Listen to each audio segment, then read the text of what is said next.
বিয়ের রাতেই বউ বলেছিল আমাকে ছোবেন না, কিন্তু 7 দিন পর যা ঘটলো তা কেউ কল্পনাও করেনি। আমাকে ছোবেন না প্লিজ। বিয়ের রাতেই কথাটা বলেছিল নীলা। কথাটা শুনে আরিফ কিছুক্ষণ চুপ করে দাঁড়িয়ে রইল। তারপর শুধু বলল, ঠিক আছে, তুমি যখন স্বস্তি বোধ করবে তখনই আমরা স্বাভাবিকভাবে কথা বলবো। নীলা কোনো উত্তর দিল না। পরদিন থেকেই বাড়িতে ফিসফাস শুরু হলো। নতুন বউটা কেমন যেন, নিশ্চয়ই কিছু লুকাচ্ছে। শাশুড়িও ধীরে ধীরে নীলার ওপর বিরক্ত হতে লাগলেন। একদিন রান্নাঘরে ভুল করে একটা গ্লাস ভেঙে ফেলতেই তিনি বললেন, এই মেয়েটা আসার পর এই বাড়ি থেকে শান্তি দূর হয়ে গেছে, খালি অশান্তি এই বাড়িতে।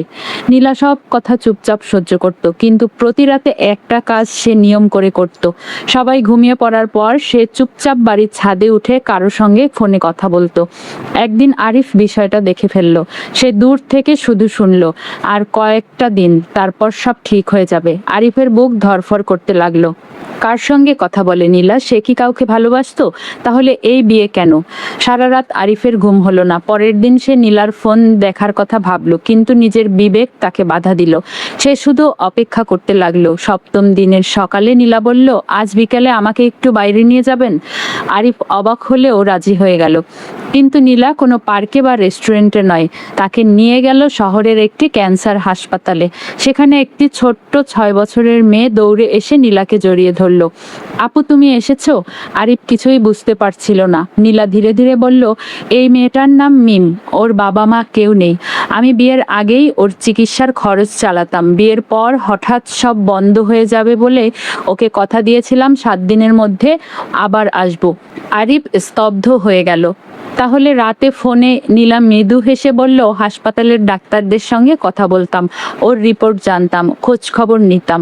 আরিফের চোখ ভিজে উঠল। সে ধীরে জিজ্ঞেস করলো, আর বিয়ের রাতে আমাকে দূরে থাকতে বলেছিলে কেন? নীলা কিছুক্ষণ চুপ থেকে বলল, আমি ভয় পেয়েছিলাম যদি আপনি আমাকে ভুল বোঝেন, যদি মনে করেন বিয়ের পরও আমি অন্য কারোর জন্য এত চিন্তা করি।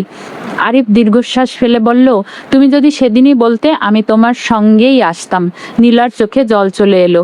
সেদিন বাড়ি ফিরে আরিফ সব ঘটনা মাকে খুলে বলল। শাশুড়ি অনেকক্ষণ নিশ্চুপ রইলেন।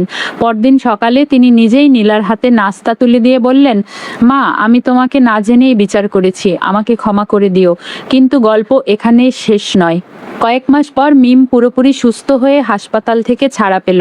হাসপাতাল থেকে বের হয়েই সে দৌড়ে এসে আরিফ আর নীলার হাত একসঙ্গে ধরে বলল, আজ থেকে তোমরাই আমার পরিবার। সেদিন 3 জনের চোখেই আনন্দের জল চলে এলো।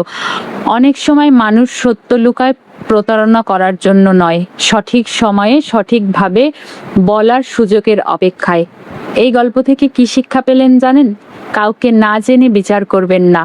অনেক নীরবতার পেছনে কষ্ট, দায়িত্ব আর ভালোবাসার গল্প লুকিয়ে থাকে।